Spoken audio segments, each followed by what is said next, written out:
Hey guys, what is going on? I hope you're all doing well, and welcome to another tutorial video. In this video, I'll be explaining how you can quickly level up your restoration skill in Skyrim, so let's get right into it. These are all going to be vanilla tips that I will be giving you, so the fact that my game is very heavily modded won't detract from it at all, and Heimskr just won't shut up. Let me just move from him.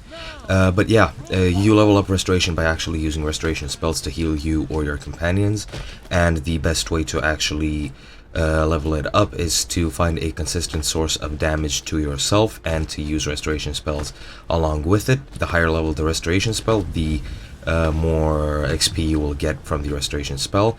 So the best combination to actually use for that, I think, would be to use the equilibrium spell, which drains your health and restores your magicka, which will be, of course, very beneficial because you want to use it in tangent with a healing spell, such as either, I don't know, healing, just flat out healing, or another healing spell, or fast healing, quick healing, however the hell that spell's name is.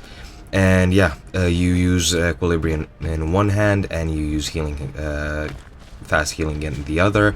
You will regain magicka consistently and you'll be healing yourself consistently, which will of course give you a lot of restoration XP.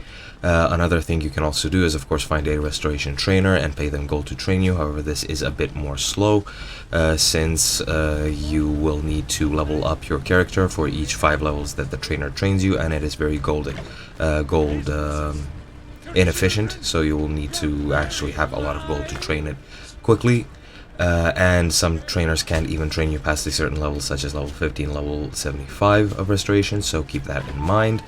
And yeah, that is pretty much it. The equilibrium plus restoration spell combo is the best for the fastest healing. It is not very interesting, however it is the most time efficient.